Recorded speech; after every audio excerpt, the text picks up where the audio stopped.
With the 7600, 7700 and 7900X covered, it's finally time to get to the top dog, the creme de la creme, the thing that non-consensually spits the frames into your face while being on fire, while telling you that it is all by design, the 7950X. Compared to the previous generation, we are looking at the same 16 cores, 23 threads design, but with an 800 MHz uplift on the boost clock, a 1.1 GHz uplift on the base clock, and 16 more megs of combined L2 and L3 cache. And let's not forget the uplift from 105 watts TDP to 170. But don't let the cute number fool you. With all settings set to default and PBO specifically disabled, this thing pushes 225 watts through the socket in Cinebench all-core, so yeah, prepare for a nice electricity bill. For our testing of every Ryzen 7000, we used an X670E GB Aorus Master. The memory in use are two sticks of 16GB G.Skill Trident Z5 DDR5 running at 6000 MHz CL30. For our Ryzen 5000 comparison, we used an Asus X570 Tough Gaming Plus motherboard. However, as the last generation was DDR4 only, we decided to use 2 gigs of Thermaltake Tough RAM 3600 MHz at CL18. On Intel, however, we decided to normalize it as much as possible. For those, we used an ASRock Z690 Taichi in combination with the same Trident Z5 memory. Here, just keep in mind that the G.Skill memory has been specifically made for AMD's new processors. Hence, there is an Expo profile available, but no XMP profile. But we made sure to manually set the speed to be exactly the same to average out both platforms as far as possible. For the rest, we used a bunch of Samsung 980 Pros in combination with a Be Quiet Dark Power 1200 watts power supply. And to make sure that the main thing that we are measuring is the CPU, we used an RTX 3090 Ti, all in 1080p. And to fully disclose everything, all of our benchmarks have been performed with all of the BIOS settings reset to default and then setting the correct RAM speed with Expo or DSCP or manually setting it like in Intel's case. Furthermore, Intel CPUs had all of their velocity and all the boost features active, so they were able to boost whatever they were capable of. For Ryzen 5000 we did two runs, one with DOCP and another one with DOCP and PBO enabled. All of our results were then created by averaging 3 runs. And just like it was for the 7600, 7700 and 7900X, we did endure the same realization that no matter what we did to PBO,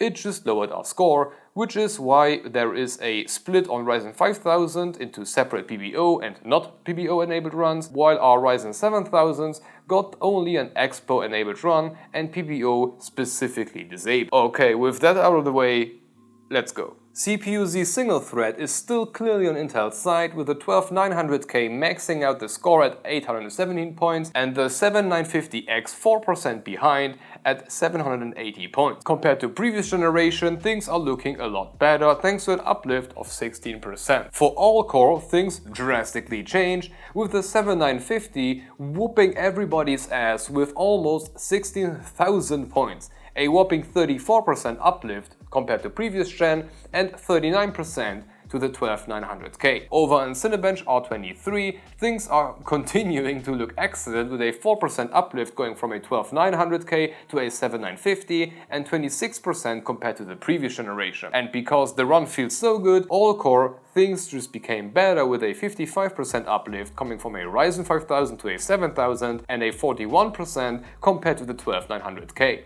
In 3D Mark Time Spy, things changed a bit. Here we are looking at a 2% decrease in total system score comparing a 12900K to a 7950X, which becomes even bigger with only looking at the CPU score at 11%. Compared to previous gen, we can see the same uplift, however, 7% on the system-wide and 43% for CPU only. In 3D Mark CPU profile tests, which then tests each CPU while doubling the amount of threads on every run, we can see how much the 7950X can really dominate. Topping the chart by a huge margin, the 7900X outperformed the 12900K by a devastating 38% while using all cores. But this is not only restricted to an all-core workload. No matter if 1, 2, 4, 8 or 16 threads, the 7950 was always between 1 and 6% ahead of the 12900K until the difference just took off after 16 threads. Coming to real-world software. Using the Corona renderer showed me that getting myself a cup of coffee in between runs is a thing of the past. Finishing after 36 seconds, the new generation beat the older one by 10 seconds,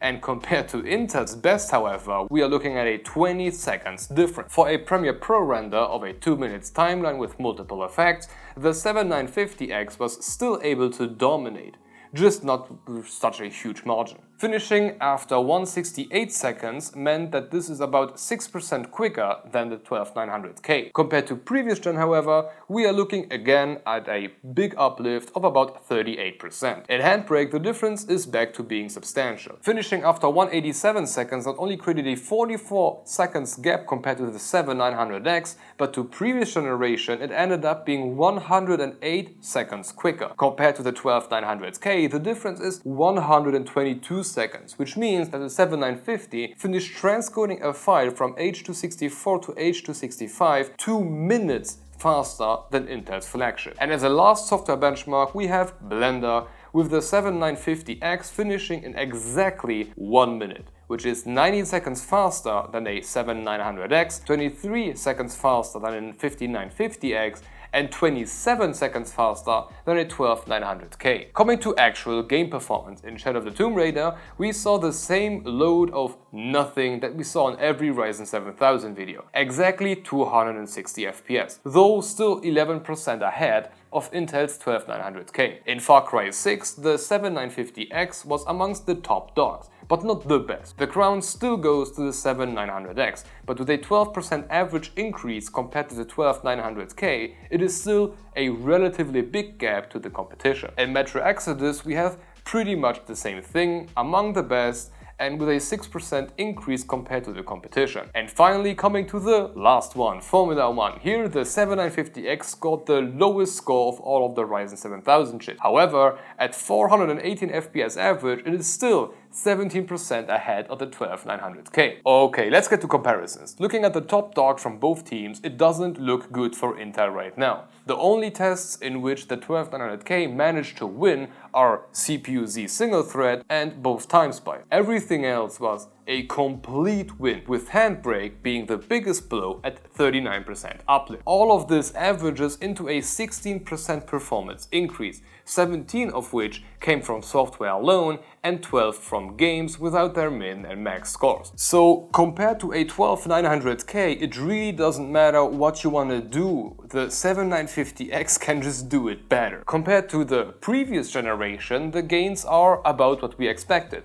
Average games with min or max, software and the whole bunch, all of them are around 30% higher for the new generation. So looking at the 7950 as an independent product, this is a workhorse. There is no other way of putting it. Right now, if you need stuff to be done, this is the best thing you can get on the consumer market. Truly amazing. And if you're looking to upgrade from previous gen, well, you can expect your render times to be roughly a third faster than they were before. However, Eco mode, especially for the 7950X, letting it run in Cinebench or 23 with all BIOS settings set to default and PBO specifically disabled, this thing pulls 225 watts from the socket. And we are doing a cooling video about this one, but let me just tell you, I locked this thing to pull exactly 225 watts when letting CPU-Z stress test run wild.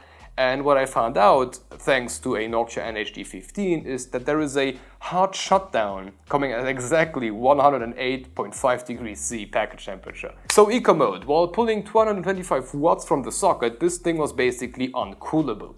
Using a liquid freezer 420, we were looking at 94.5 degrees C, which was great. Then we told the CPU to perform like an actual 170 watts TDP chip, after which it pulled 224 watts from the socket, and the results were all over the place, with only Formula 1 being a winner for some reason. It was really weird, but hey, losing 1 watt and gaining 7% average FPS. Okay. Then we lowered the target to a 105 TDP chip, which would be like a 7700 or 7600X equivalent. Here the CPU drew 145 watts from the package, and 120 of those are from the core. However, the temperature dropped straight from the 94.5 to down to 65 degrees C, which, what the hell? In this mode, we are actually not looking at a huge loss. Sure, the multi-thread performance using, a lot of cores has suffered quite a bit, with some scores being as high as 10%. But single-threaded, or just not a lot of threads, and those types of workloads, it actually won a bit here and there. And this also applied to games. While Metro Exodus lost quite a bit on all counters, Far Cry and Formula 1 got a lot smoother, while getting also a bit of a boost in stability. And this is an awesome feature that AMD should work more on, and it becomes even more clear once you throw in the 12900K. Here, the 7950 in Super Cripple mode still managed to outperform Intel's best with an average of 14% gain. The only scores that lost some points are CPU Z single thread and 3D Mark Time Spy, which were losing no matter what, now just a bit differently. But once you look at some actual software, it's very clear who is the winner here. And keep in mind, this one is pulling half of what this one is pulling. But then we took it even further to 65 watts. Basically, we took away both legs, arms, a kidney, and we let the cut open just to see when it bleeds out. In Ultra Cripple mode, the CPU clocked itself down to 4.6 GHz on half the cores and 3.96 on the other half, while pulling 90 watts out of the socket, 62 of which are coming through the core. At this stage, we are also looking at a laughable 55.5 degrees C during Cinebench. And although you might think that the damage done to performance is now substantially enough to make Windows login screen stutter, it is not. On average, we saw a 7% decline in performance, 11 of which came from software. And the average game performance did not take a hit at all. Sure, things like Metro lost quite a bit of stability, looking at its minimum FPS, but freaking Formula 1 still performed better. What the hell? For software, the blow got quite a lot bigger. While single-threaded workloads still got an uplift due to the single core still being able to boost to 5.7 GHz, multi-threaded workloads got a bigger hit with a maximum of 27% in handbrake. But on average, this is 11%. Look at it this way, at 90 watts package, we reduced the CPU's power usage by 2.5 times, but the performance did not drop 250%, it dropped by not only 30, which is in fact amazing. However, if you're wondering why I'm putting up with crippling my CPU and counting the seconds until it bleeds out, this is due to AMD claiming that an ultra crippled 7950X at 65 watts can perform exactly like an unchained PBO enabled 200 watts pulling 5950X. And it is true. Look at this. How the hell did a 65 watt CPU manage to beat the crap out of the 200 watts 5950X? No matter if games, software, synthetics, in every use case, the 7950X at 65 watts won. The only outliner being a stutter in Metro Exodus. What the actual hell? To give you some context, this thing was pulling about 45% as much energy as this one is. This is truly incredible and absolutely worth considering if you're running some sort of large-scale operation which for some reason is not running on Threadripper. This is damn impressive, and it needs to be taken away from the overclocking menu and brought to the open world in the form of a single button press operation. But for today, this should be it for the 7950X, a true freaking beast. I hope this was what you were looking for, and if you haven't seen our other Ryzen 7000 videos, here they are. On a side note, yes, there will be a 7950 cooling video, which will follow soon, and no, air coolers are not okay. If you want to let the CPU go wild, it is water cooling only. I've seen reviews online, like big text block type things, that will say that the best air cooler for a 7950X is a Nokia NHD15. Well, it is the best air cooler, that's true, but it can't handle a 7950. At that level, that's just stupid. Don't fall for those blog-style crap articles. I can guarantee you that whoever writes those has never yet had a 7950X in hand. I just don't believe it. It will work. It's not that. The power management system in AMD chips will handle it. However, the fans will ramp up all the time. non-stop. It just doesn't make sense. Get a water cooler, a big ass water cooler. I even saw one that was saying like you can get a D15S to save some money. Just no, let's wait for the next generation D15 version. I'm sure nobody at Noctua is sitting there playing with their thumbs. They are aware what the next generation needs to handle, and I'm sure they are working on something good. On the other hand, if you would limit the TDP to 170 watts, it becomes manageable, where the loss in performance becomes unnoticeable, or even a gain in some areas. And if you would really install an NHD15 on a 7950X, it would drop to 200 or sub 200 watts anyway. The fan would just, spin like crazy because they think they can really bring the temps down, but the chip would just clock itself up again. It's a really fun game. But for now, I hope you enjoyed it, and also a big thank you to AMD and all of the people in between that made it possible so that we could cover this little puppy here today. Thank you for watching and hope to see you in the next one. Bye bye.